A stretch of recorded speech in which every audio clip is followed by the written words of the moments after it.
Assalamu alaikum and good evening. We are back with yet another webinar on the topic of gender parity in TVET for Socio-economic Prospects of Pakistan. I'm your host Sonia Umair, and today's discussion is around one of the most significant cross-cutting topic in TVET, that is gender inclusion, women's access to vocational education and bringing their role in economic prospects of Pakistan. Before we move to our formal discussion, I would like to introduce our guest today, joining us from Islamabad studios, Karachi and Faisalabad. My first guest joining us from Islamabad studios, we have Mr. Tobias Becker. He is the country director of GIZ Pakistan and has a key role in exponential attention towards the gender parity within GIZ and with the technical assistance and interventions provided by GIZ Pakistan to the Government of Pakistan in several development areas. Before wearing the hat as country director for Pakistan, Mr. Becker has worked for more than 2 decades in countries like Germany, Bangladesh, Afghanistan and China, and many more in the areas of education, renewable energy and climate. Welcome. Thank you for having me on the show. Thank you. We have with us Ms. Kuratullah Naveed. She is entrepreneur and has played an important role in establishment of Institute of Tourism and Hospitality Management. She is leading the committees on tourism, hospitality and technical education of the Faisalabad Chamber of Commerce. Welcome to the show, ma'am. Thank you so much, Sonia, for inviting me. With me, I also have Syed Mazhar Ali Nasir. He is former Senior Vice President FPCCI, Chairman Pakistan Ceramic Manufacturers Association, member of SAR Chamber of Commerce and member of Confederation Asia Pacific Chamber of Commerce. Thank you very much for joining, sir. Thank you, Sonia. It's a pleasure to be here with you.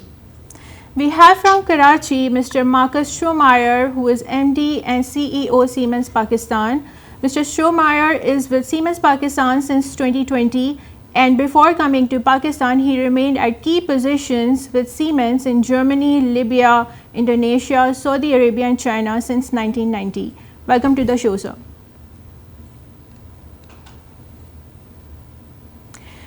Gender parity is as important as any other sustainable development goal, be it access to education, digitization for safe work environment, access to financing opportunities for women or any other aspects of development. Our women play a significant role in building a community for the progressive economy and society. TVET Sector Support Programme initiated its role in gender parity in TVET in 2017 as a subject of major attention. The program worked on curriculum updates, developed first ever national gender mainstreaming strategy in TVET, conducted studies and assessments on national and provincial level, and took many more steps for gender inclusion in TVET system. The current literacy rate statistics tells that a total of only 48% of Pakistani women have basic literacy rate.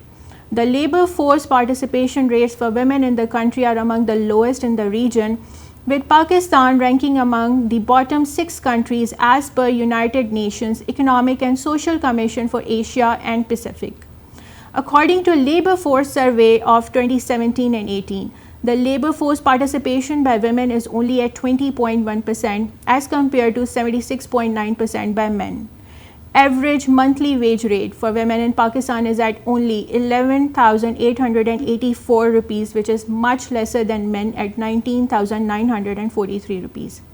As per some statistics by National Skills Information System, out of 3,740 TVET institutes, only 1,123 institutes are for women, whereas double of this are for men. As we speak, women enrollment in technical education is at the percentage of only 34%, with only 31% female teachers in the TVET system. In this backdrop, policy formulation for gender parity in TVET, participation and skills learning, self-employment opportunities, preparedness for conducive learning and work environment, and access to skills will remain center of today's discussion. But before we move to our discussion, let's have a look at how women can join the labor market force to bring economic yet social progress for Pakistan. Let's have a look.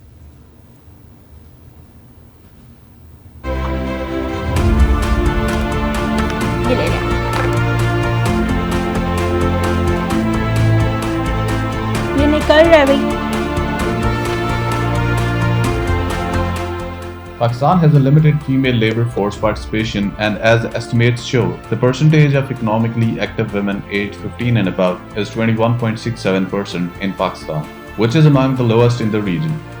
Providing accurate platforms to women can provide new opportunities and facilitate female labor force participation. TVET Sector Support Programme facilitates human resource development regardless of their gender by capacity building of individuals, which is attained through competency-based trainings at different levels. Sector Support Programme is committed to improve Pakistan's TVET sector's governance and taking concrete steps to encourage private sector participation in this domain. TVET is one of the platforms for women to demonstrate their economic contribution, which is recognized as a key source of sustainable socio-economic development of Pakistan. It is proved that facilitating and empowering women through TVET has durable, positive, and strong impact on economic productivity. TVET reforms in Pakistan offers a platform to implement and integrate futuristic vision and sustainable development goals. The main aim of these reforms is to deliver skills with confidence to women and help them to attain social and economic independence.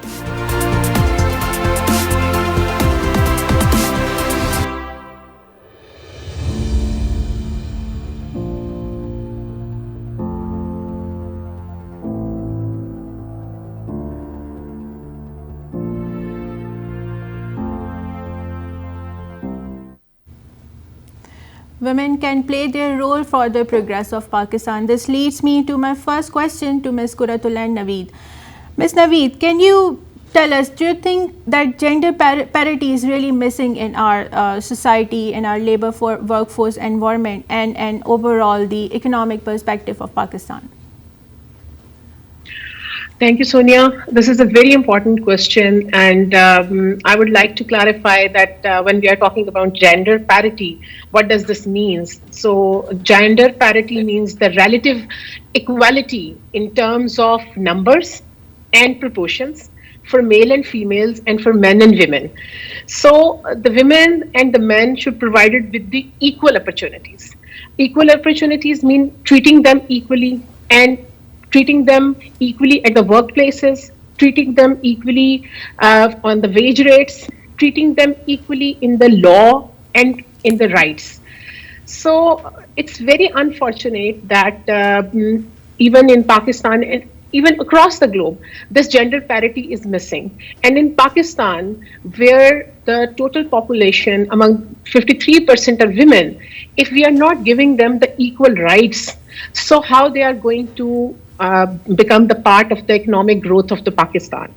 So still many reforms have been made by the government of Pakistan in terms of laws for providing equal chances to the women, but still as you have discussed in the start of the discussion, still it's very much missing. The wage rates are not equal, the women's are not equally treated.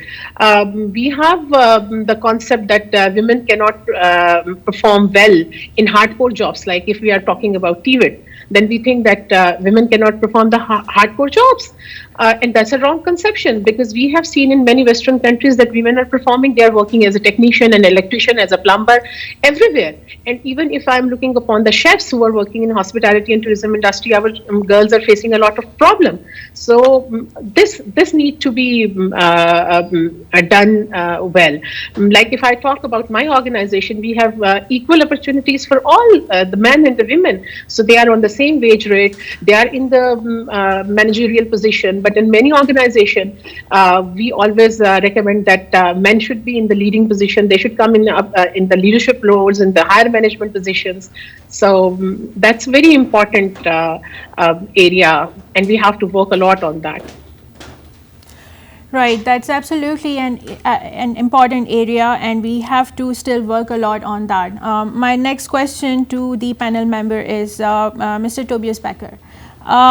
And do you think gender parity is a topic of discussion for policymakers, or we still think it's just a matter of discussion for the sake of discussion? We have seen a lot of social development work going on, many discussion around it, many organizations talking about it. But do you really think it's a matter of concrete subject and there's a lot to work on it and on the policy level? Yes, Sonia, I think so. I mean, the figures we have presented in these videos, they speak for themselves, that there is really a need to act. And it is very important that we, if you look at the agricultural sector in Pakistan, that we there, which is a huge opportunity sector, that we reach females in there also, that they can benefit, because when we see that they benefit from this, we empower also women, which is then also contributing towards that.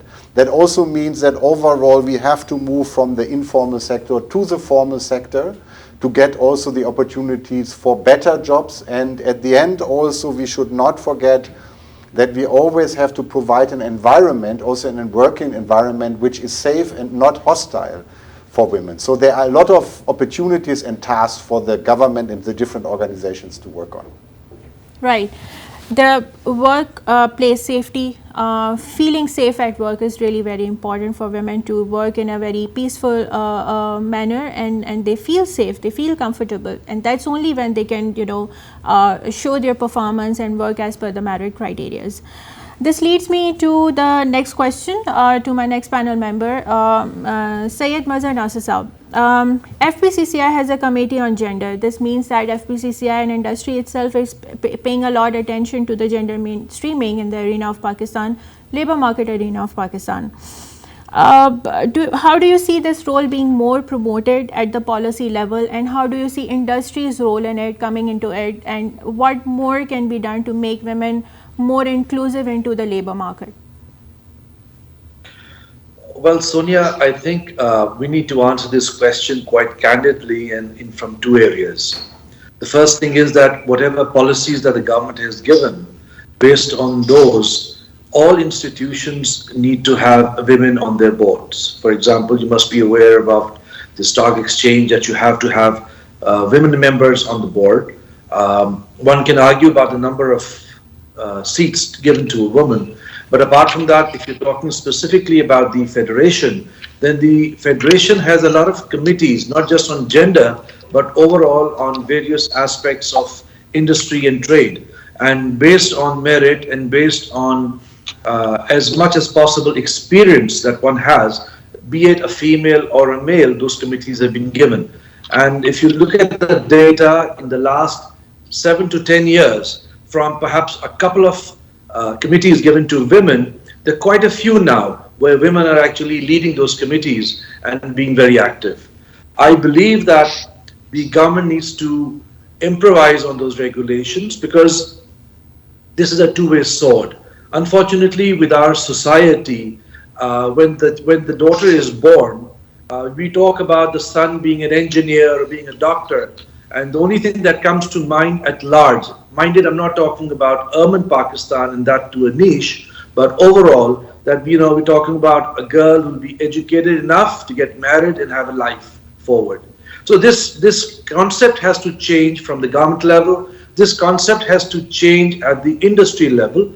And the only way this is going to change is when women are more confident.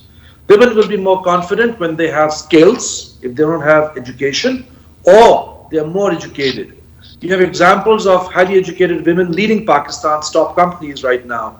The Governor of State Bank was a woman. The banks were led by women presidents. So to say, the thing that is actually evolving and what took other countries 200 years, perhaps we can do in 50, of which 20 has already passed.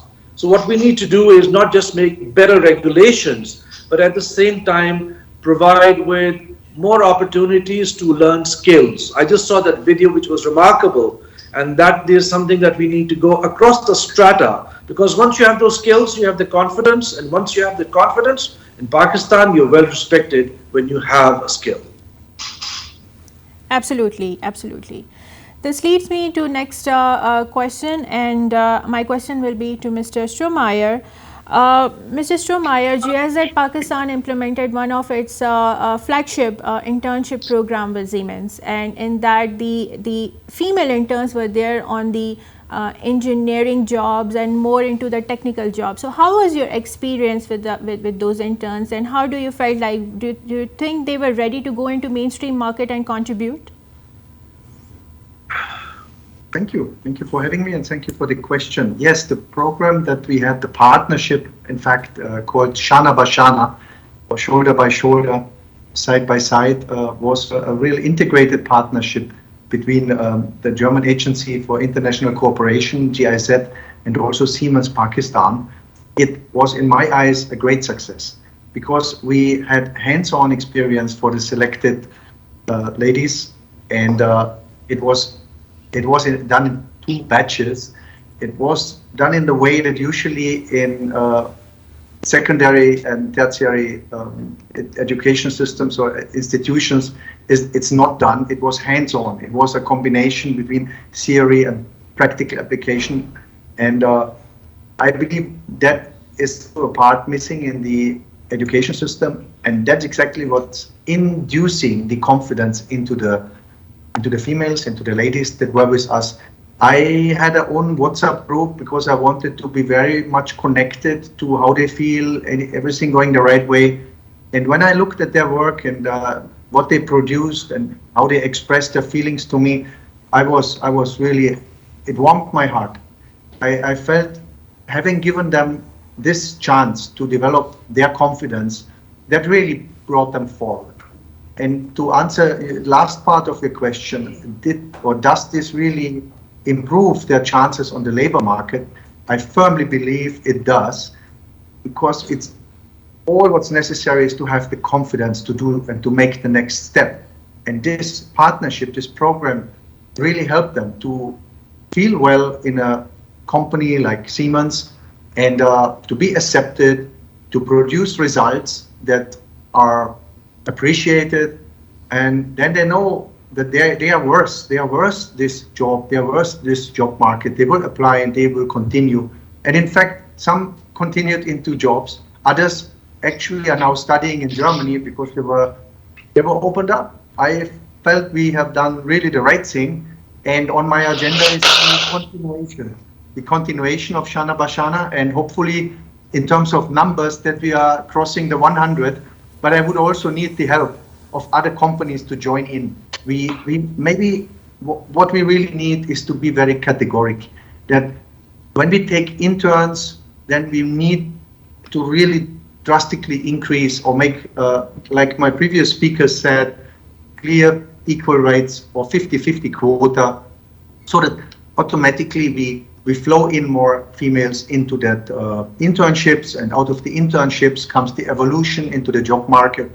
And it's up to us. We have to implement it, and I'm a firm believer that this will bring the nation forward, but also the companies.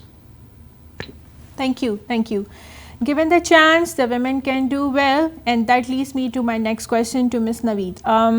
Ms. Naveed, as you are from private sector and TVET academia both, you have also been heading the Institute of eTherm and training women for the profession of chef and culinary arts and all. So talking about how high-tech skills, do you think women in our society, women in our community are really ready to coop up for the training on high-tech skills and perform well into the labor market when it comes to real quality skills delivery is? Yes, Sonia, indeed.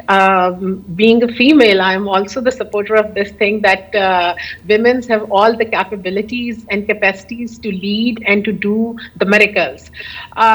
If you see that, we see that the ratio, the women are doing the work in terms of their work they are doing professionally, and in terms of unpaid care work, which they are doing at home, is much more than the men are doing at the offices, because they don't have to come back and doing the household works, and the women's are doing multitasking.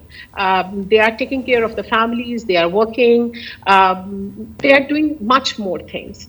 So our females in Pakistan, they are dynamically beautiful women who, if given chance and are treated properly, then they can definitely lead and can contribute well in the economic growth of Pakistan. I'll give you an example of one of my students when this TVET Sector Support Programme and NAVTTC once run the competitions for skill. Our student Aisha, she stood first in throughout Pakistan, and she got the first position from all the provinces. First, she won the competition in Islamabad, then she goes to Punjab level, and then she went to the federal level, and she got a chance that she also went to UAE for this skill competition, global world skill competition. So that girl, she got such a motivation after getting that training. I always remember when she came in the institution, she always used to have the cuts on her hands, and when she was trained properly, then that girl beat many chefs throughout the Pakistan from different institutions and from different parts of the industry. So the women have all the qualities that they can lead well, but whenever it coming towards investing in the girls, we are still facing the same challenges. We always talk in industry when we were, I'm also the former president at Islamabad Women Chamber of Commerce and Industries. We always say that in industry, when a guy is going to graduate, they have their director office that, oh, my son is coming back after completing the education, or they have done the A-levels and that they are going to have the office over there, but the girls don't have the offices. Even we are talking about the business class and the business society, which is considered to be very, well responsive, and they are in that part of society which is having no issue of having access to the resources. And if we are talking about the general public, and if they have like 4 kids and 3 are the daughters and one is a boy, they would prefer that they should go for the better education facilities for the boy, not for the girls, because they would be concerning that he would be the one who would be supporting the family, and he would be the one about one we don't have to have some security issues or concerns or something like this. So we need to change this mindset. Why not among those 4 children? Why it's a boy? Why not it's one of the girl who is more intelligent and who can make difference in the society? Right. Mr. Becker, behavioral change, as Ms. Naveed also spoke of, that parents have this somehow, in their subconscious that they prioritize boy more on the girl. And I think that this has a trickle effect on the overall society. So do you think that a behavioral change measure is really necessary, and government has to do something about it? Some policy level reforms are needed for that, or it will have to initiate from the social level, on the masses level or the people's level? Yeah, I think like my colleagues also talked about, it's really about looking at all the different aspects on this. If you talk about policy reforms, which I think are very, very necessary, we cannot see this as an add-on, as something you have a policy on financing, for example, or on education, and then you have a chapter on gender. No, this is not the way to work with this. It is very important that we look at any policy intervention through the gender lens, and that means a real mainstreaming has to take place, that all policies, any action which is done by the society or by the different policy makers is looked under this perspective in all different angles, so that we really have an holistic approach. And then it's a question, how would you do that? It is very important to involve women also in policy making and in decision making. Because what is the best perspective to bring in if you are talking with the people who are directly involved in that? And because we have still in a lot of countries, not only in Pakistan, an inequality in this, we have to also, as a third measure, do additional support and design policies in the way that they give extra support to women to bring them, for example, into the economic force. And why not? I mean, in the past, all policies have been favorable to male. So I think it's now really the time that we do this also for females. And you believe that if women are more into decision making, they are at the policy level, they are themselves managers as senior managers, then the then the lens can shift, like the perception can shift, and the policies can be more gender sensitized, because it's normally been said that when it comes to gender sensitive topics, women themselves have a very strict criteria for inclusion. They see it with the stricter measures. So if we bring in more female managers, then the inclusivity will be increased? It will, but we also have to see that if we look into gender equality, I believe that independent on your own sex, you can have a different perspective how gender equality could look like. And of course we have in the past, because we have such a male-dominated environment, sometimes the situation that females who got up the ladder are using more the male perspective in this. And this is then also something to balance on this, for sure. Thank you very much. My next question to Syed Mazhar Nasir Sahab. Why do you think we need to, as Mr. Becker also said, that we need to take extra mile measures for women inclusion in the mainstream and the labor force? And is it really necessary to invest more for the women inclusion, take extra measures, create extended working environment, or we need to go hand in hand, have similar or balanced measures for men and women? Yes, Sonia, I think we need to have inclusion in certain areas. What we need to understand is that within the region, if you look at our neighbors, the percentage of women working is much higher. So imagine if Pakistan is 51% women, and what would be the impact on GDP and per capita income if majority of the women start working. Now, I believe we have socio-economic issues, and where we need to invest is the upgrading of the thinking of the people in Pakistan. Now, we do need to realize that 70% of Pakistan is rural and 30% is urban. Even within the urban bloc, you can see that women who succeed need to work harder than a man in that position to prove what she is and where she is. Having said that, women at the lower strata, if you look at the agricultural side, being an agricultural country, you see women working in the homes, or you see women working in the cottage industries, or you see women working in the fields. I believe that these women need to be empowered in their areas by doing two things. Number one, educating the masses, which is the men or their guardians, of how a woman can actually be part of the workforce. There's a taboo of bringing women out. I mean, imagine you only have a couple of women who can ride a motorbike in Pakistan. But if you look at your regional areas, you have women across the board. So it's a mindset that needs to change. It's just not skills that we need to give. We need to change the mindset of the men especially, and the women, that women can be a strength to reckon from. I personally believe that women who have been working actually work more in detail than men would.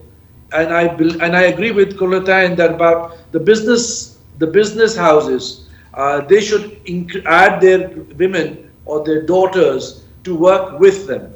On a different note, my daughter just came back last year and she's already working with me in the supply chain. So she's going to work her way up. We need to have more people like this, and that's an additional benefit.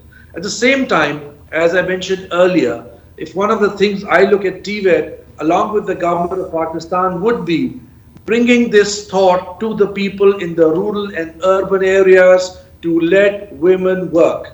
It's not about equality, it's about giving them the empowerment. And with this empowerment, women can actually get their own self-respect and confidence to work further. Imagine somebody working and the next generation coming in would be more educated and better than this one. So we have to do a long-term thing on this. Thank you. Thank you very much. My next question to Mr. Strohmeyer, do you think that the measures which are already being taken in Pakistan at different tiers and different levels, be it the government sector, be it the private sector, be it the academia, be it the skills academia sector, be it the informal sector even. Do you think that these measures are quite good enough, or what special needs are there, what's more to be done, and what special attention is still required? There's always room to do more, but I believe the government has already done several very good steps. And it's now up to us leaders, companies, and decision makers to not make it optional for our next level and middle management to hire women. If we leave it at optional, you know what we get? That's status quo. We have to switch gear and define for our own companies very tight objectives and not leave it up to the manager to select, because then we will lose simply time. We will reach also the target, but it will just take 10 and 20 times longer. So I feel I take responsibility on my shoulders to really show meaningful progress by driving into the organization that it is a must and not an option. So no bailing out. In terms of what can be done more, since Pakistan in international comparison is on the lower end of the list, I think that's also an opportunity, because in US and in Europe, there's a lot of funding available if, for example, jobs are clearly given to females. If we, for example, in the IT sector have tax cuts as incentives, then why don't we add another dimension into it, that we give a little bit more of incentive if there are female jobs created. And that will also attract funding from Western countries, because we give them another reason to give their IT outsourcing jobs to Pakistan and not to other countries. You are competing on a different level. You're competing on a level where other countries are already, they surpassed that. They don't even compete.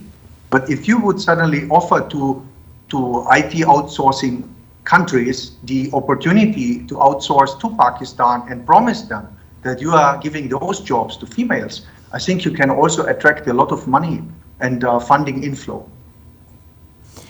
And having said all these measures, if they are there, do you really think that the women, Pakistani women, girls, are actually ready to take this challenge? Or do you think they are well prepared to contribute more, like when it comes to their skills, their readiness, their preparedness, their confidence?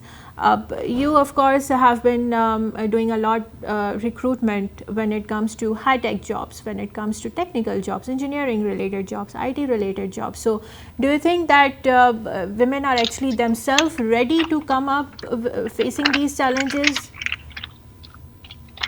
Some of the most sophisticated females in the company, really. I need to say they are 5 to 15 years with us and really, really good at their field. So I have no worry about the availability, but we have to search too hard. We need more quantity.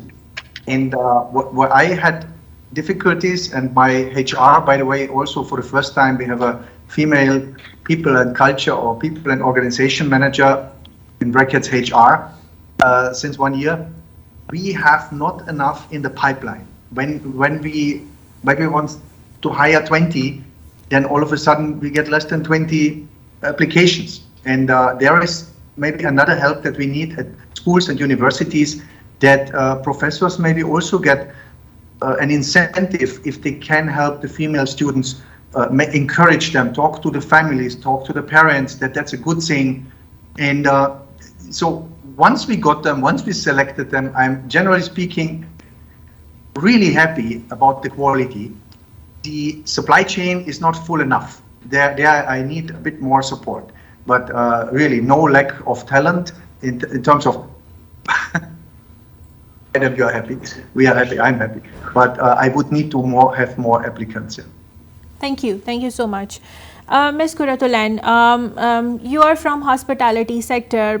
Why do you see the number of women chefs is so less when it comes to professional, I would say, cooking, but in the homes we have more chefs? So what absolutely is the reason behind this less participation of the hospitality professionals, particularly in this sector, whereas we have more men? Ms. Sonia, the problem is that the culture and the mindset we are having in technical and vocational areas, and we talk about that women's are already, we have made up our mind that women cannot do this work, they can't become an electrician or they cannot be a plumber. And the similar mindset exists in hospitality field, and especially in the back of the kitchens. In the start, because in Pakistan, there were no such TVET and skill concept. So people were not preferring to send their daughter to the hospitality industry because they have already having so much misconceptions about the industry, that it is something very open industry, girls cannot go there, there are different sort of people are coming in. So the women participation was very less, the girls participation was very less in the hospitality industry in comparison to the global world. If we look, we see the equal opportunities, even more opportunities for the women in hospitality sector, because my institution's slogan is that it's a career that lets you be on holiday while on the job. You are working in a very relaxed environment when you are working in hospitality and tourism industry. It's a relaxed job in comparison to some doctor or some other fields. Then talking about the chefs, because these chefs, the people, they are not very much well trained from different TVET institutions. They were the chefs which become chefs over a period of time through different learning of skills in their job place. They don't have the mindset to accommodate the women. They think that if women are there, then we have to become into some limits. When they are working in the kitchen, they are using different slangs and they are using different languages and they are treating them each other a bit harshly. And then when comes the women over there, then suddenly they have to come into a para of like becoming a little bit noble, nice. So rather to give the women a place in the kitchen, they wanted to harass them. They just made them threaten. And this harassment, when only one chef is working there or two girls are working in a kitchen where 20 or 25, 30 males are working there, then the girls, they tend to become harassed. And this harassment is not only existing in the chefs or hospitality field, it exists everywhere. The major problem why the women in Pakistan are not participating as a labor force people is just that we are facing a lot of harassment issues on the workplace environment. And then the women are compelled to take out their complaints when they are going to certain points. So we need strong policies and legislative reforms if we really wanted our girls to work in their places. So these are the issues which have to be addressed. And again, as all the participants are working, it's about creating a mindset. And we have to create this mindset because our women and our girls, they are so much confident, very well educated, they are ready to accept the challenges. And we are unable to train them in a position that they can socially, economically support Pakistan. If we look upon the exact ratio, the women entrepreneurship participation in Pakistan is only 1%. So where we are standing, and if we are look upon the women who are owning the organization, these are only 11%, and globally around 34 to 36% women are owning the legal firms. So, and similar is the labor market data. Our very less number of women are participating in different jobs because the parents and the workers, they also have their problems in their minds because they think that it's not a safe place. And again, then women are compelled for doing care work, which is unpaid. And they are compelled to do those things. So these are the issues which we need to address. Indeed. At the same time, when one woman is doing a job, she is actually doing two jobs. She's taking care of the home, she's taking care of the office or her employment that she's doing. So that's absolutely a challenge, and this mindset is actually the primary challenge that prevails everywhere when the gender inclusivity as a topic is discussed. Mr. Becker, gender inclusion, a social taboo. itself, technical education is already considered as a taboo. People are not really ready to make their children skilled handyman, mechanic, carpenter. As we also discussed in our first webinar, every parent want to make their child a babu, an officer. So what your thoughts are that itself TVET, and when it comes to the skills professions for women, is inclusion really a challenge, and what we can do to mitigate this challenge? Yeah, it all starts with ourselves. I think that's what I strongly believe in this. There are many different aspects. I wanted also to come back to what the colleagues and Ms. Nasir said before also.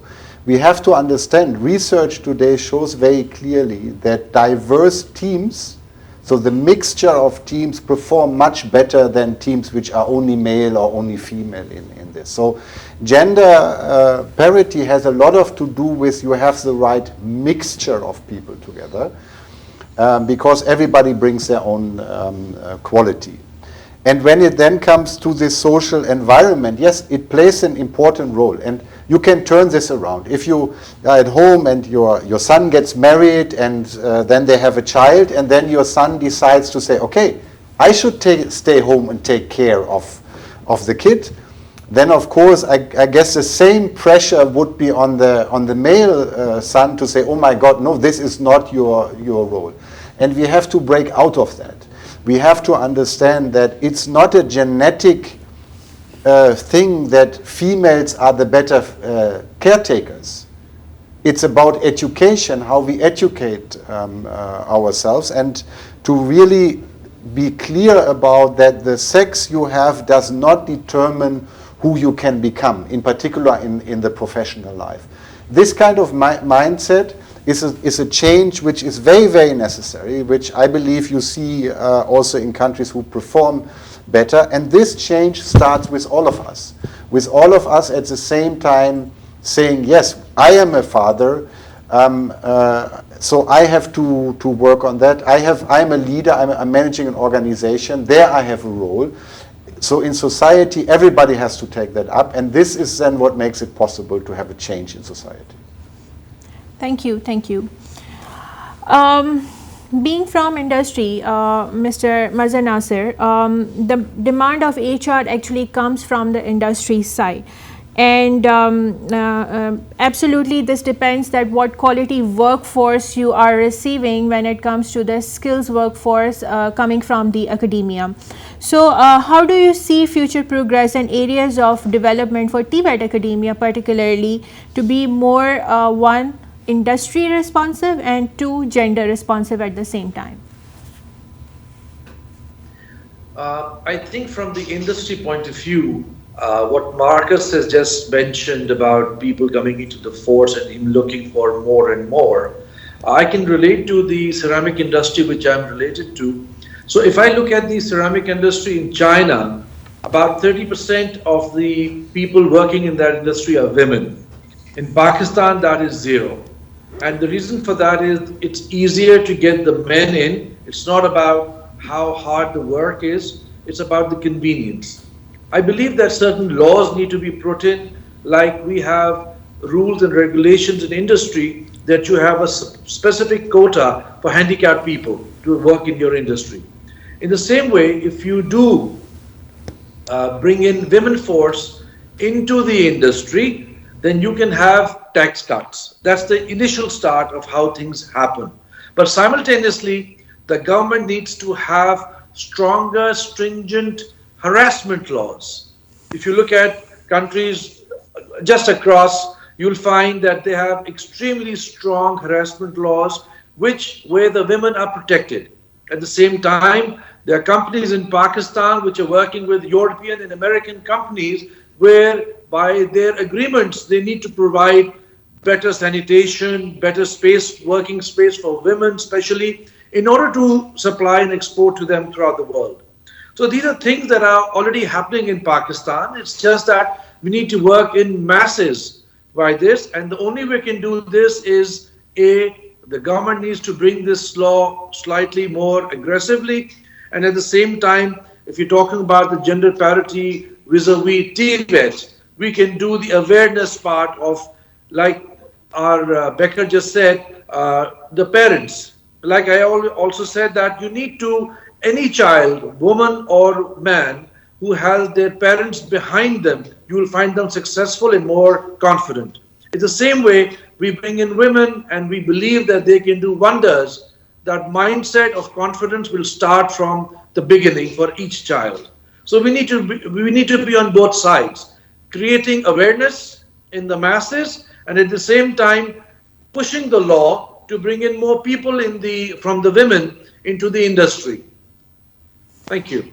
Thank you. And how do you see academia, TVET academia itself responding to it? Normally what we see is that trend is that when it comes to skills training, mostly very traditional sort of trades and professions are chosen by women itself. We see the statistics, more and more women choose to enroll themselves into maybe the beauty courses, maybe the textile designing courses, maybe the fine arts courses, or maybe the hospitality courses. So how do you see that TVET academia can play its role, because the industry absolutely demands differently?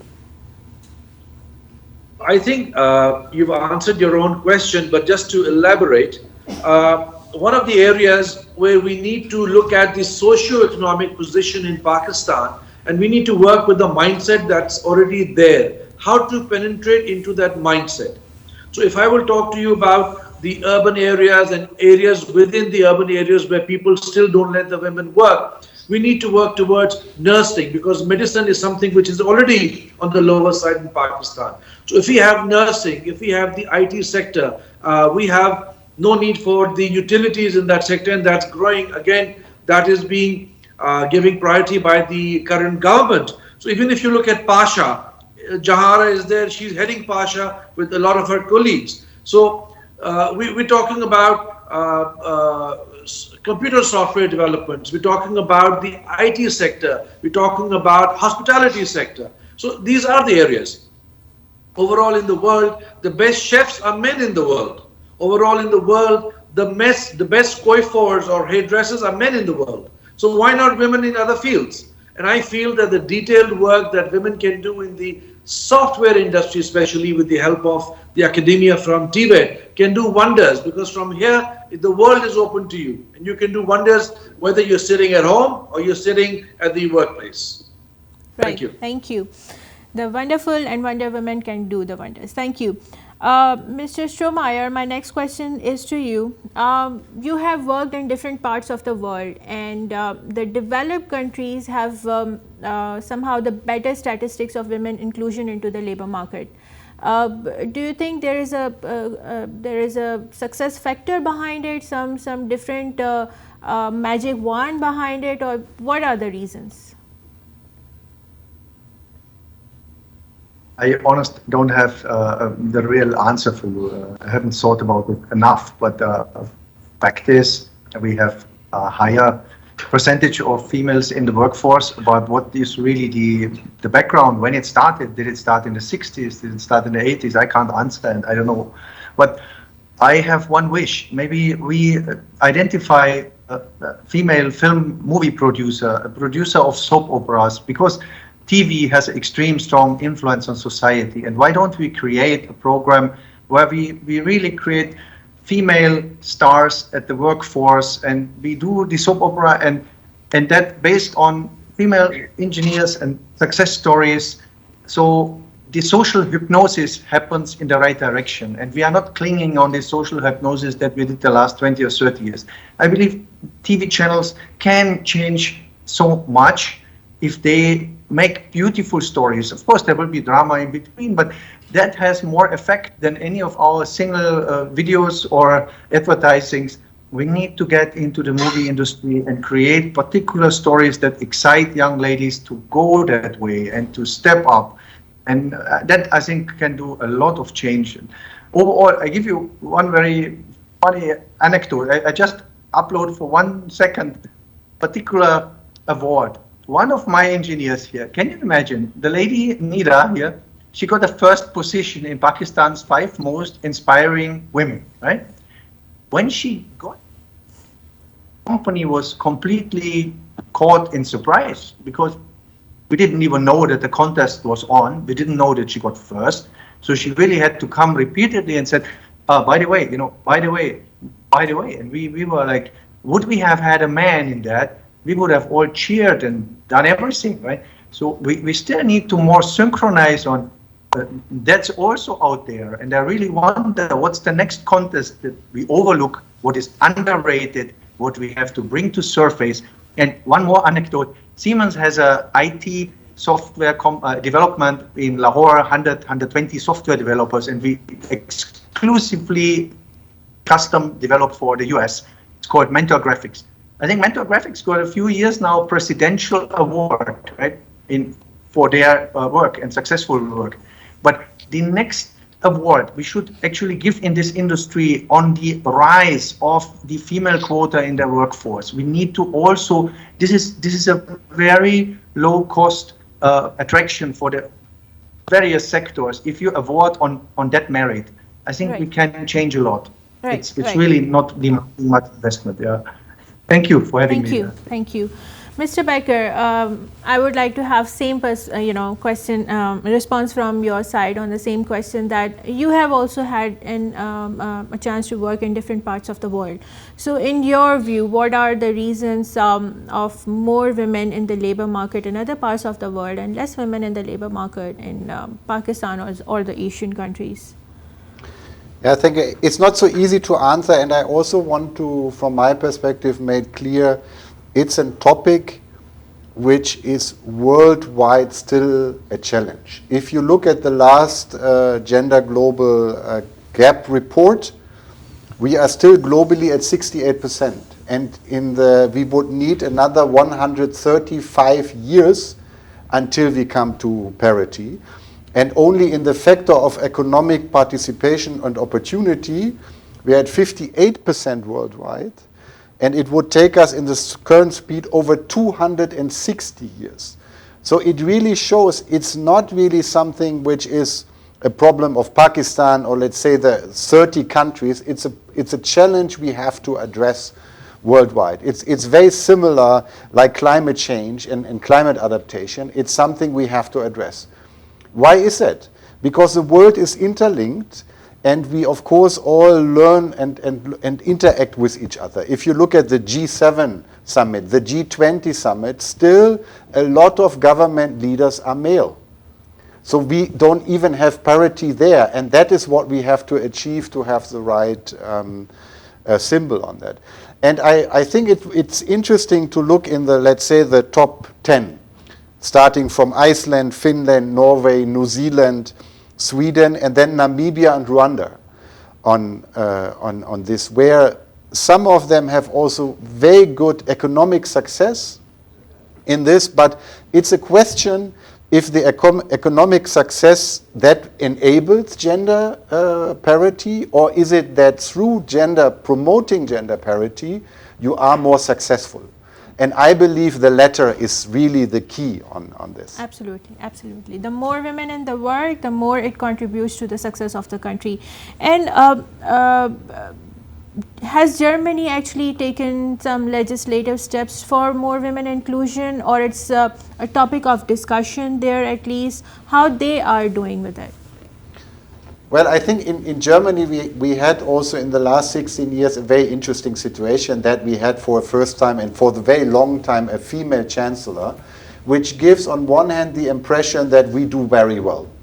On the other hand, in the gender gap report we are on number 11, so that's not bad, but it's also we are not there yet. And if you look now that Germany just has now since a couple of days a new government, this government has in its coalition agreement put gender equality as one of the topics because they see that is something which has to be done. And compared to the Scandinavian countries, we still lag behind when it comes to leadership positions in government but also in private sector. So I believe that, yeah, awareness has risen, but we cannot lean back and say, well, we have done well. We still have also quite a long way to cover. Thank you. Thank you. Before we go on a break, my last question to Syed Mazhar Nasser. Any quick measures you think that industry itself can take for more having more gender responsive environment, or some, like we say, quick fixes, that if something is not taking place at the policy level, something is not taking place at the social level, maybe industry on its own can take some quick measures and have more women into employment into the industry. Do you think there can be some measures like that? Sonia, there are industries actually specifically which are more induced towards women.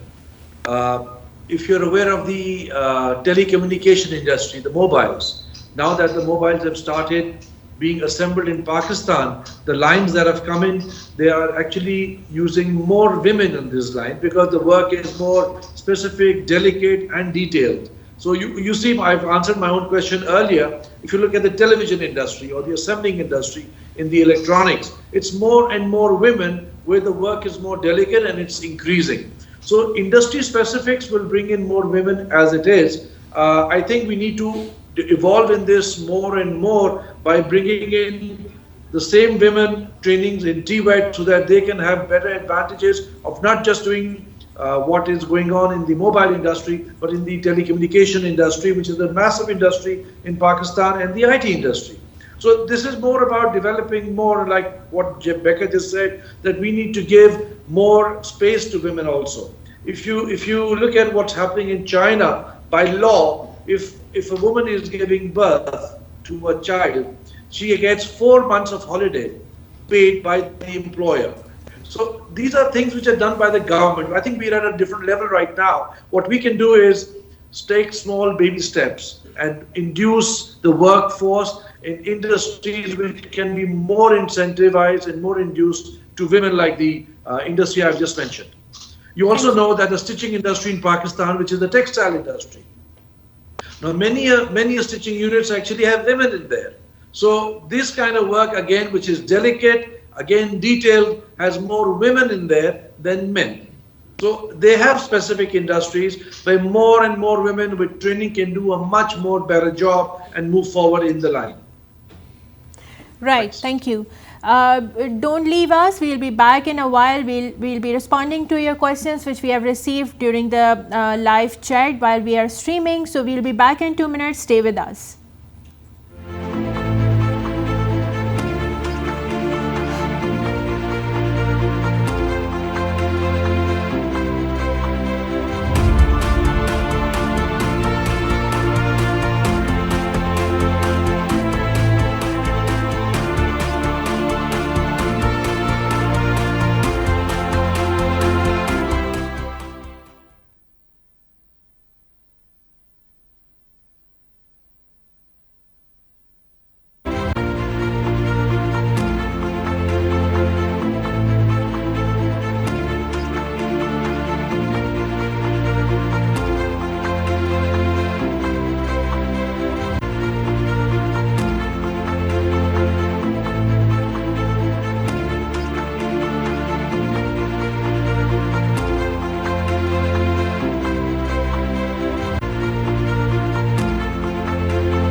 Thank you very much for staying with us, and thank you very much for watching us all this time. We have your questions with us.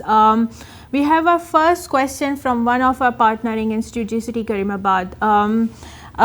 Is it enough that launch of a gender mainstreaming strategy is enough, or we need to do more at the grassroots level? I think this goes to Mr. Becker. What would be your response, sir?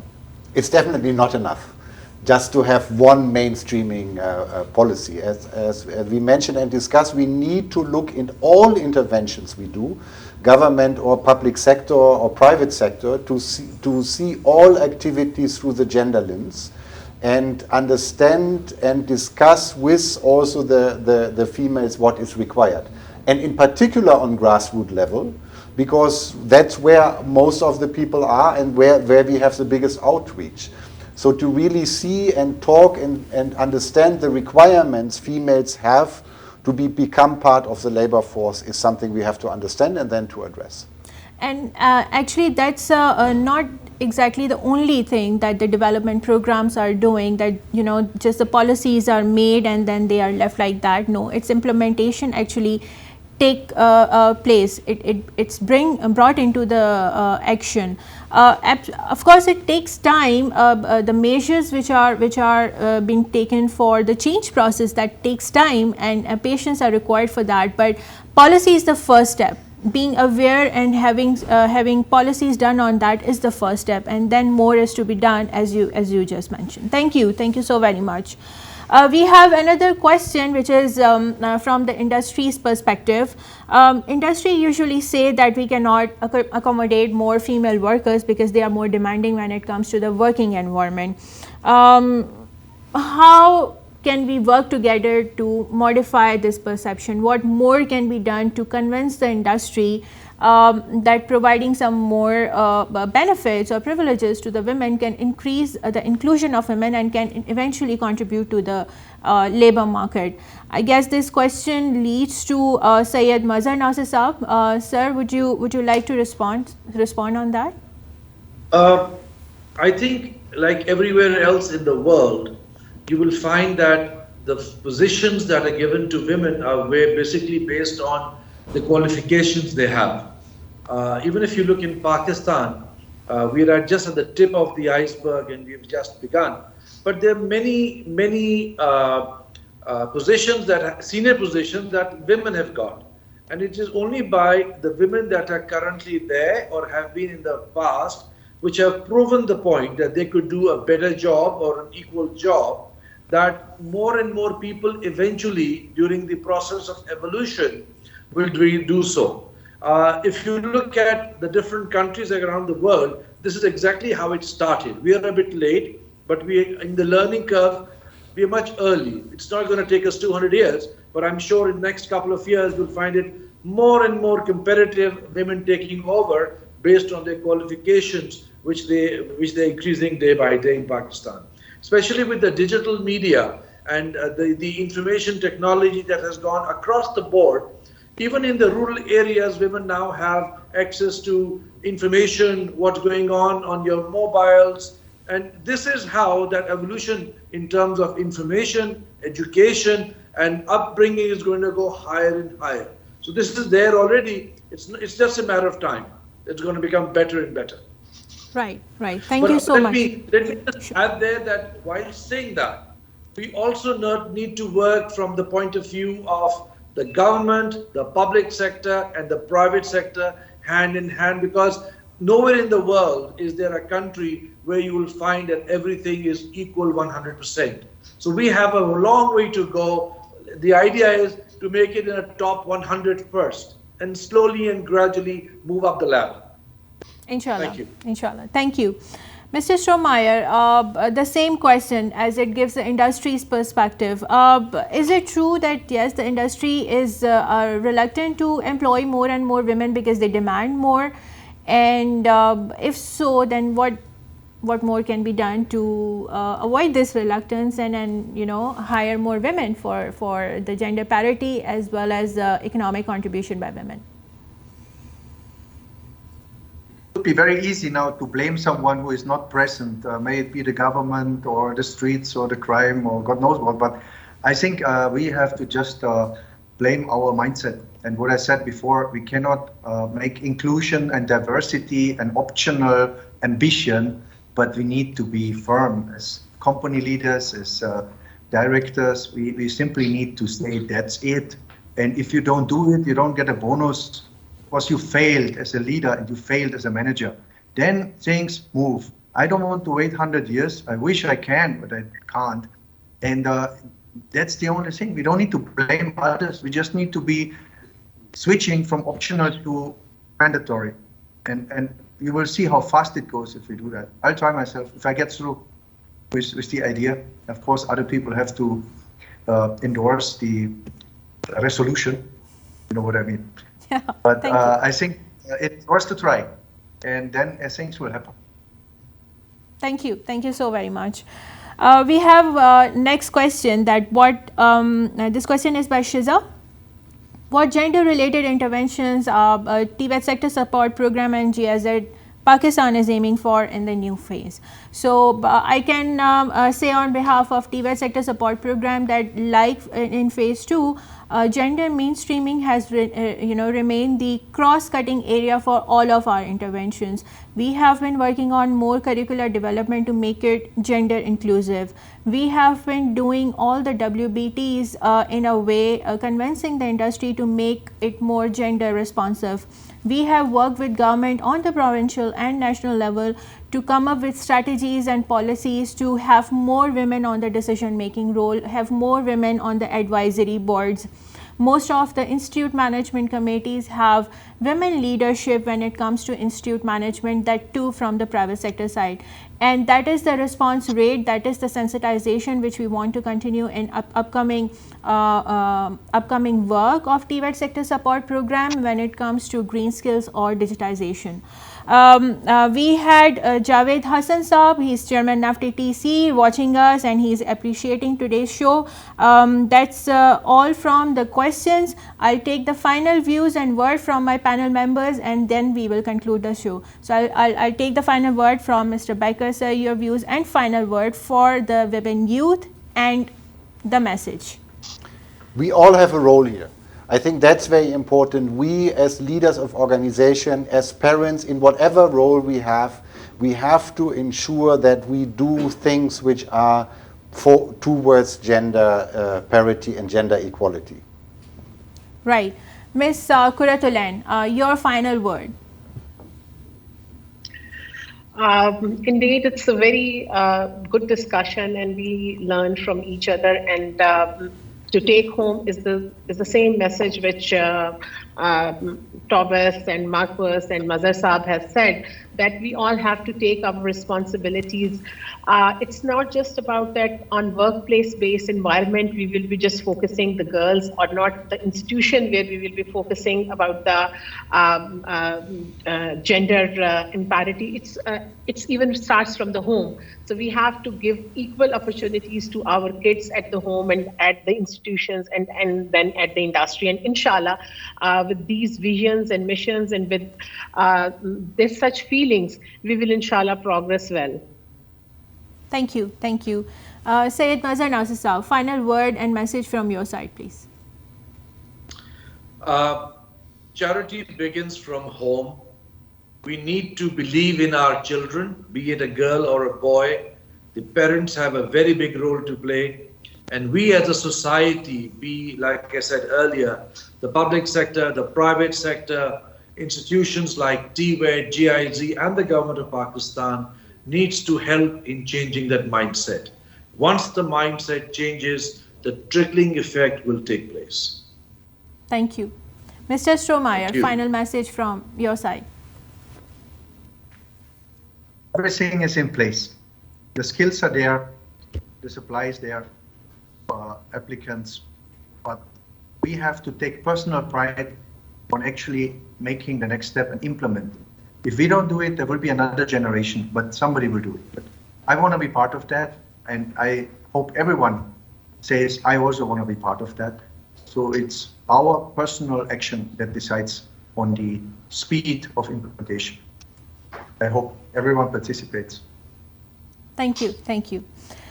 social inclusion, everyone's participation, more responsibility from home, and more responsive society towards gender inclusion. The more the people will be responsive towards inclusion of gender, women into economic sector, into education, into skills, the more the economic growth will be, the more the prosperous country and economy would be. Pakistan, Zindabad. Thank you so much for watching us. Allah Hafiz.